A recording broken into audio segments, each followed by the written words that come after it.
trinomial. So, we are going to factor quadratic trinomial. So, ano nga ba, anong kailangan natin para factor ng quadratic trinomial? So, una, we are going to factoring perfect square trinomial. Kapag perfect square trinomial, diba? So, tandaan mo itong formula na to. Kapag perfect square trinomial, kapag a squared plus 2ab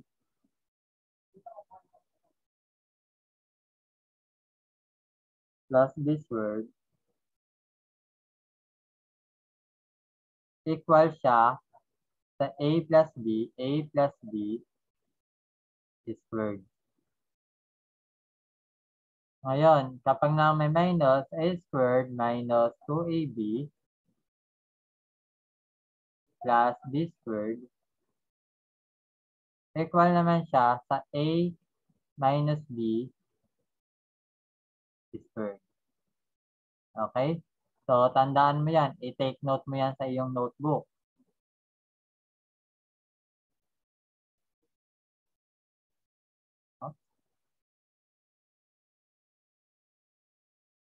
So, we have a squared plus 2ab plus b squared is equal to a plus b squared.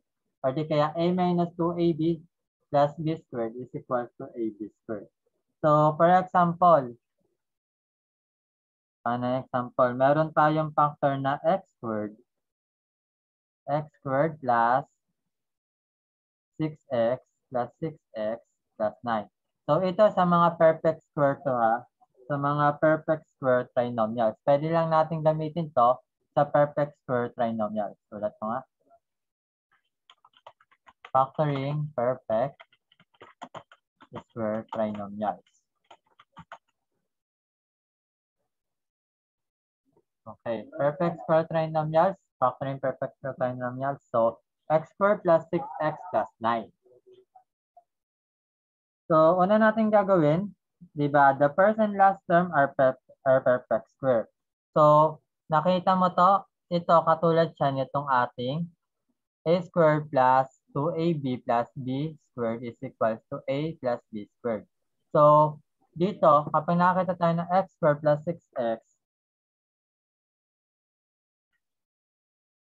so the first and the last term are perfect square. The middle term is twice the product of x and 3. So, nakita naman natin, the middle term niya is the twice the product. So, 2 times 3. So, diba meron tayo? Ito, ano ang factor ng x squared? Ano? X and x times x. X times x lang, diba? X times x. So, magkatulad sila. Ano ang factor ni 9 squared? Ay, 9 squared. Ni 9. 9. Kailangan magkatulad sila ng number, diba? 3 times 3. Okay? So, 3 times, yeah. So, kapag ito, 3x. so, hindi natin siya ilalagay 3x kasi kailangan ganito magiging sagot niya. Magiging blank plus blank bago magiging squared yan. Okay? Kung ano yung first term dito, ipapactor out lang natin siya at the x times x. So, ilalagay natin x na lang. Then, kapag dito naman, dahil 9 siya, so 3 times 3, so 3 na lang din ilalagay natin. Then, ito na yung kanyang perfect square. O sabi natin, ito na yung kanyang factor. X plus 3 squared. Okay. So, sir, para saan yung para saan yung 6x? So, pwede natin ilagay sa 6x kasi nakalagay 2ab. This is the value of a natin, x. So, 3 times x, magkakaroon tayo ng 3x. So, nakalagay dito 2ab, diba? 2. So, i-multiply mo yung 3x times 2. So, 6x ang lalabas doon. Then, para malaman din natin kung tama ba yung sagot natin. So, 6x, kapag naging 6x din siya, so, tama na ang ating factor is x plus 3. Naunawaan mo? Yes. Okay. Sir. Another pa nga. So, take a screenshot mo na. screenshot mo ha. Siya meron na agad. Meron na agad. So sa bagay, naka-record na din naman to. So for example, meron tayong m raised to 4 minus 10 m squared plus 25. So, anong gagamitin natin? Yung una or yung pangalawa na a plus b squared or a minus b squared? Siya ano? Siya yung... Siya kasi hindi man ganyan yung ano eh.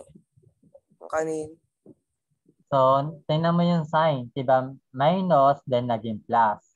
So, alin dito yung minus pati naging plus? Minus pati Sa baba. yung pangalawa. So, ang gagamitin natin, a minus b squared.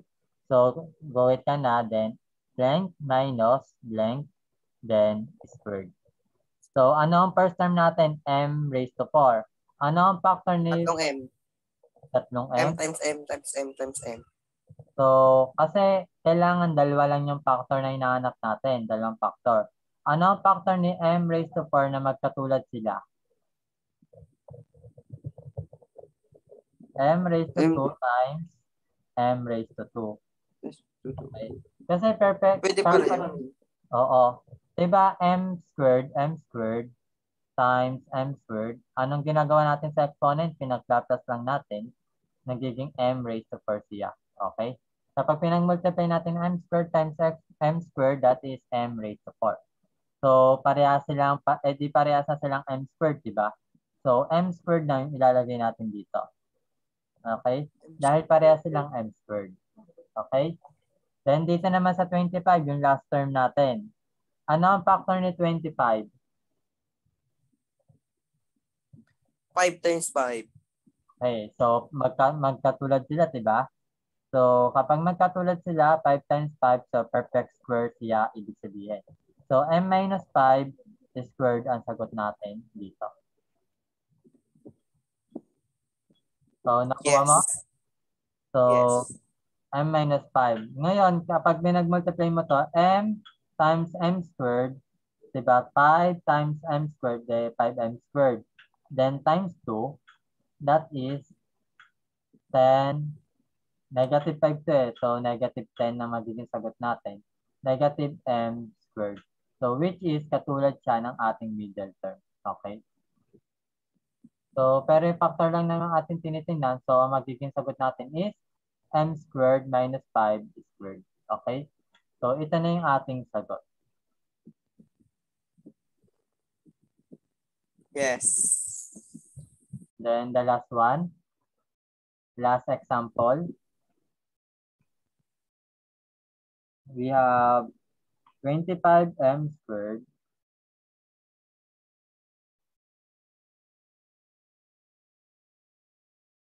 n to the 5th plus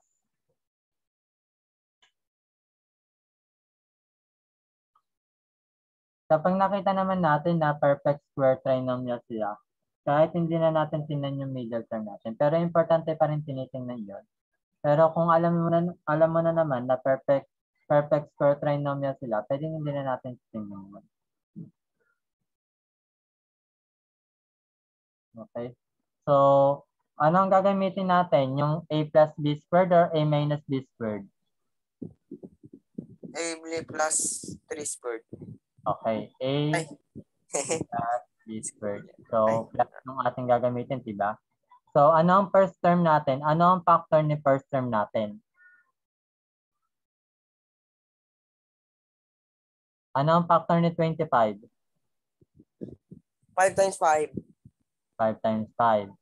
So, 5 ano times 5 and 5m. So, 5m. So, kapag ganito, ano napapansin mo sa ating exponent? Dinidivide lang sa 2, diba? I-divide mo na lang sa 2. So, meron tayong 5m, diba ang 25 natin? Ano ang factor ni 25 na perfect square? 5 na lang. 5. Then, yung m squared natin, divide mo sa 2 yung 2, 5M2. 5M. 5M na lang, diba? 2. Diba Sir, exponent? tapos N6, N3, N3. N3. Ayan, bago N3. Ang M natin, M na lang. Kasi 2 divided by 2, diba 1? Bago dito, N3. So, meron tayong 5M3, 5MN raised to 3. So, sa last term natin, ano kaya ilalagay natin dito? 2 times.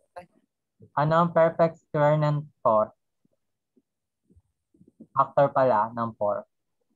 2N squared. 2N lang pala. 2N. Yan, very good. So, 2N na lang. So, ito na yung sagot natin. 2N na lang.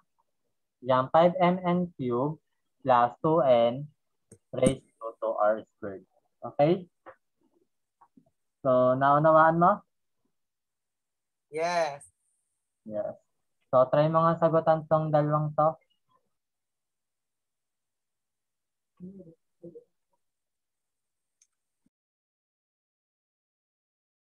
So, another example natin, magpa-factor tayo. Halimbawa, meron tayong x squared plus 7x plus 12. Okay. So, paano tayo magpa-factor dyan? Ang magiging factor dapat natin dyan, dahil trinomial to, quadratic trinomial, magiging ganyan dapat ang itsura natin. Itsura na magiging sagot natin. Ano siya? Plus siya, diba? Kung plus siya, so magiging positive lahat yan. Okay? Plus. So, positive yan. So, may first term, then may second term. Okay? So, ano magiging sagot natin sa first term natin? So, sa first term natin, isip ka ng x, diba? X squared. Ano ang factor ng x squared? What is the factor of x squared? X times X. X times x. So, parehas x, diba? So, x times x. So, x times x yung ating factor. So, ilalagay natin dito x, then dito naman sa pangalawa, x din. Okay? So, iyon na yung ating unang factor kasi x times x lang naman siya. Ngayon, sa pangalawang factor, punta ka dito sa ating last term. We have 12. Ngayon, isip ka ng mga factor, yung tigda-dalawang factor na kapag pinag-times natin is 12 ang sagot. For example, 1 times 12. Ano pa? Negative 1 times negative 12. Positive. Ayun nga. Ano pa? Positive na eh. Positive 2 times. Ano, saan natin pwede multiply si 2 para maging 12 yung sagot natin?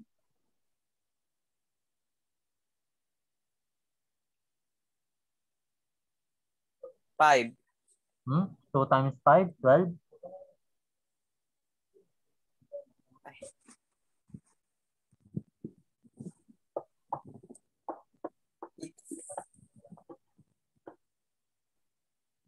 Two times 6. Yeah. 2 times 6. So, kapag positive ang hinahanap natin, lalagyan din natin ng parehas negative.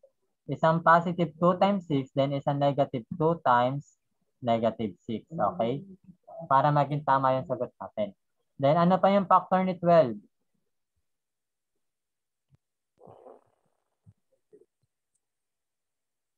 3 times 3 times 4. 3 times 4. Then, kung may positive 3 times 4, then yung isa naman, negative 3 times negative 4. Okay? Ngayon, wala nang ibang factor si 12. Ngayon, ang gagawin natin, alin dyan yung pipiliin natin, diba? Siyempre, hindi natin alam kung alin pipiliin natin.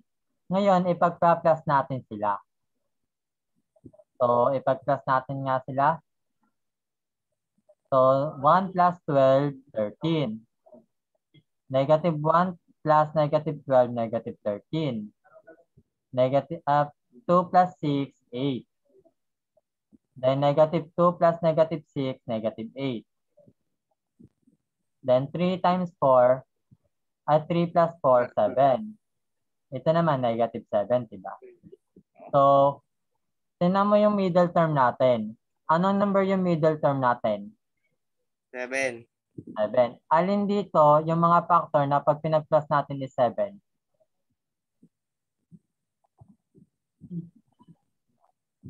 Siya yung ano, 3. 3 times Siya 4. yan. 3 times 4. Okay, 7 ang lumabas. So, ngayon, itong 3 times 4, itong gagamitin natin na factor dito. Pwede mong ilagay dito is 3, then sa kabila naman is 4. Then, iyan na yung sagot natin. We have 3x plus 3 times x plus 4. Okay? Yes. So, iyan na yung Screenshot. x plus 3, then x plus 4. Naunawaan mo? Yes. So, take a screenshot. So, Tapos na. So, tanda mo yung procedure natin dito ha. Pinactor natin siya, then pinag-plus natin. Kasi maghahalaga yung plus. Kapag pinag-plus natin yon, iyon yung, kung ano yung lumabas sa middle term, iyon yung gagamitin natin factor. Okay? So, wag mong kalimutan yung procedure na yon. So, another example. Siguro napuno na ng screenshot ang gallery mo. Okay lang yan. Saka mo na lang isulat sa notebook mo. So, Another... hindi. Mataas ang GB ko. ang dami ah. X squared plus 5x minus 24. Minus 24. Ngayon,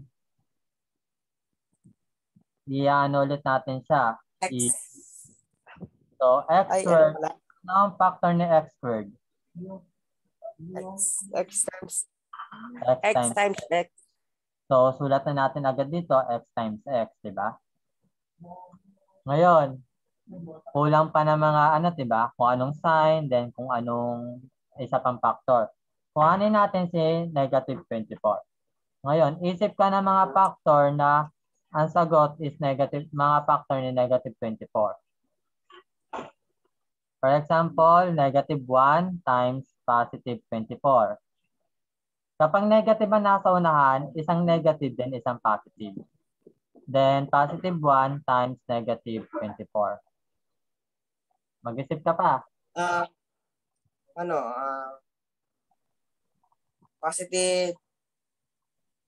positive 2 times 12. Tapos positive, negative, Negative 2 times 12. Yan. 12. Tama. Yung isa naman, positive 2. Yung isa naman, Negative 12, diba? 12. Yes. Another factor.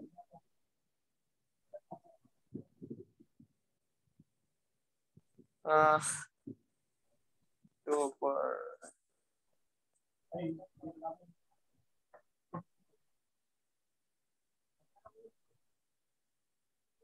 Char. Ano?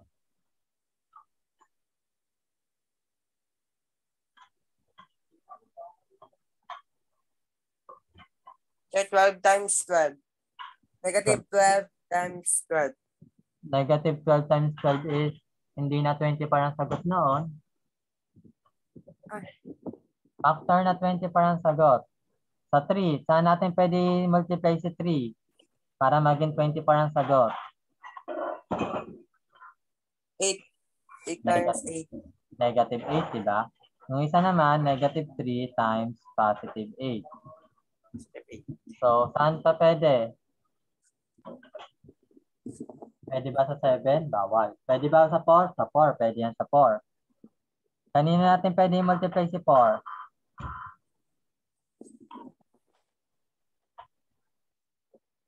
Ay negative 6. Then yung isa, negative 4 times 6. Yan. Meron pa ba? Pwede pa ba? Meron pa? Say 8. Meron na sa 8, diba?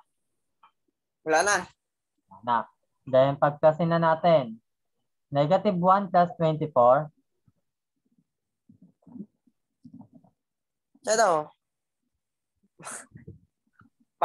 Positive. Positive 23. 1 minus 24, Negative 23. 23. Yes. 2 plus 12, Positive 10. positive 10. Ay, Tama, positive 10. Then 2 plus negative 12, negative 10. 3 Dali plus lang, guys. negative 8, 3 minus 8, Positive. Positive 5. negative 5. Ay, negative. Oo nga, negative. Ito naman, negative 3 plus 8, Positive. positive 5. Then 4 minus 6,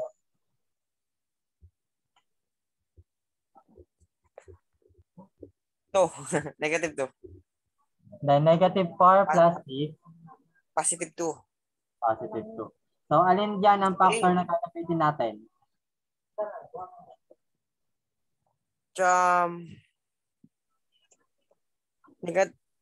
Negative.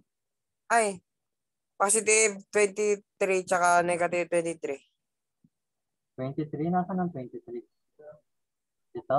Hindi. Tingnan mo yung mga sagot natin. Ano na ba mga sagot natin? Positive 5, negative Ay, 5, negative 10. yan. Dito natin yung sa Negative middle. at positive 5. So, alin dito yung may factor na 5 ang sagot natin? Kapag Yan. 5 ang sagot natin. Negative. Ay, positive 3 at negative 8. At negative 3, positive 8. Isa lang. Kasi ito negative 5 ang sagot. Diba? Eh, ang hinahanap naman natin is positive 5. Diba? Middle natin is positive 5. Middle term natin. So, hindi kasama si positive 3 at negative 8. Kasi negative 5 naman siya. Sino ba si positive 5? Diba si negative 3 at 8? So, ito ang gagamitin natin. Si negative 3 at si 8. So, ilalagay natin dito, x minus 3, then yung isa naman, x plus 8. Plus 8. Ah, kaya pala yun. Okay? So, ito na yung magiging factor natin. X minus 3, then x plus 8. Okay? Yes.